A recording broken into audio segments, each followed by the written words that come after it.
So let's talk about setting up our graphs, plotting points, and relating these to tables as well. So in this first question here, all we're going to do is kind of set up our graph, and we have these different coordinates that we're going to plot. So kind of similar to our last video, however, the little extra piece here is going to be setting up our axes. So I'm going to want to draw the x-axis and the y-axis.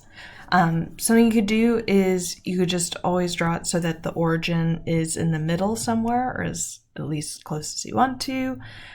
What I could kind of notice here is that I'm seeing negative x values. I'm also seeing negative y values, and similarly positive. So seeing positive and negative means I'll want to see both sides of the x-axis. Same thing for the y-axis. I want to see positive and negative.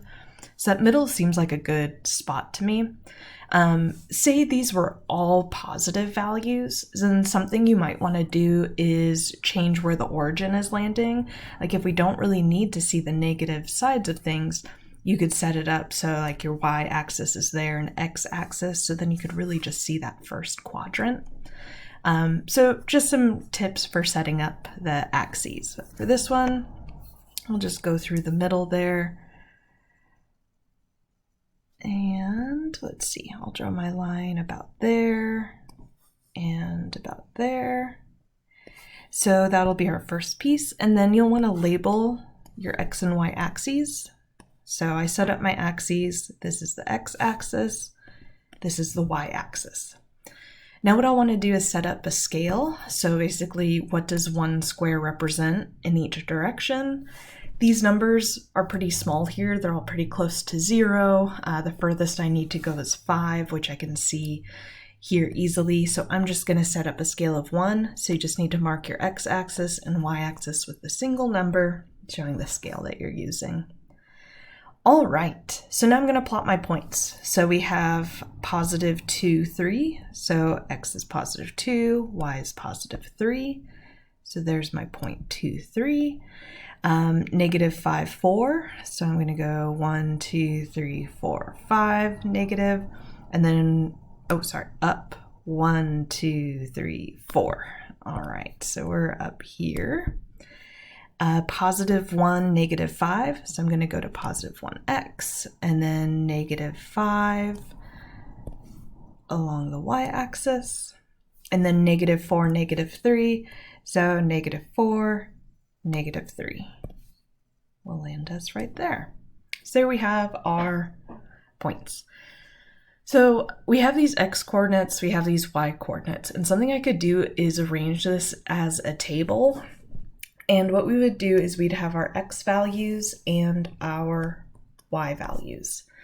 So the different x values I see here, I have an x of positive 2, I have an x of negative 5, positive 1, negative 4. So what I did there is I just looked at the coordinates and grabbed those x values that are showing up. Then what I can do is on the table organize it so that that matching pair, that y coordinate, shows up right next to it. So I have my 3, 4, negative 5, negative 3. So 2 goes with positive 3, negative 5 goes with positive 4, negative 5, negative 3.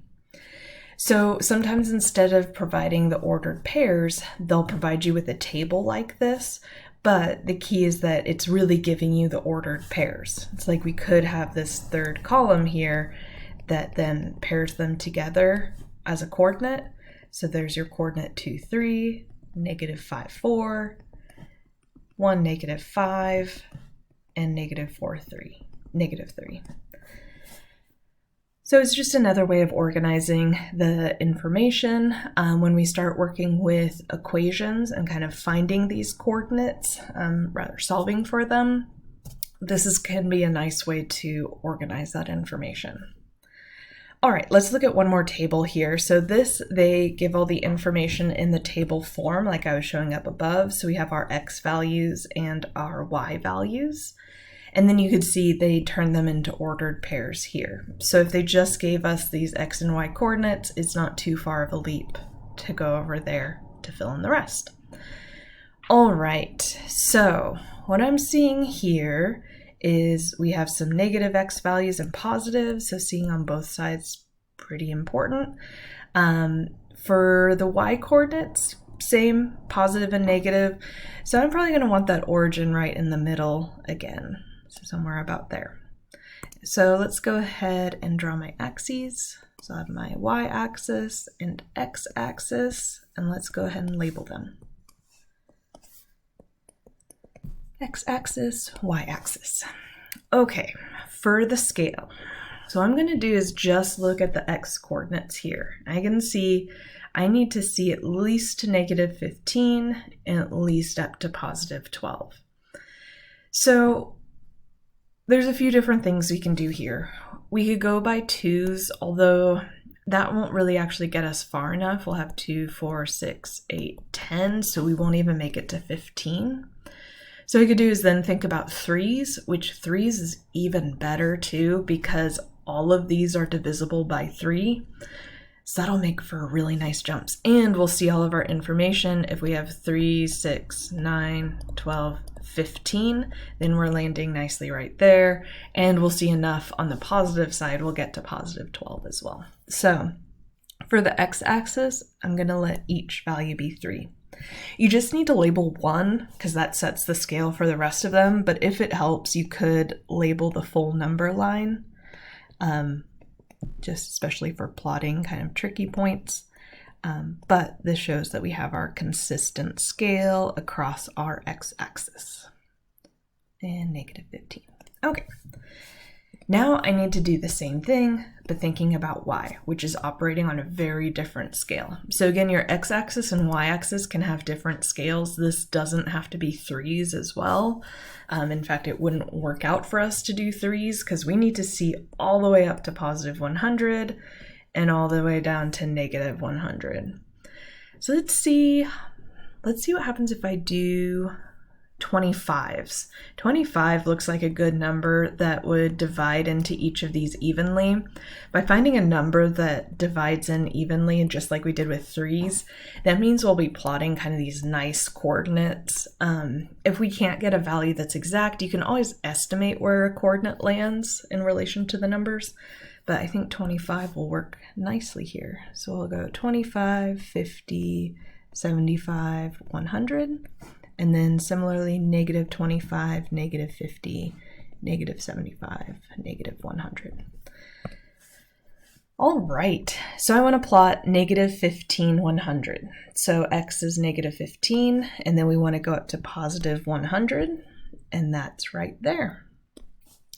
And then -9, +125, which I just need to go one further there. So -9, +125 will land us right there.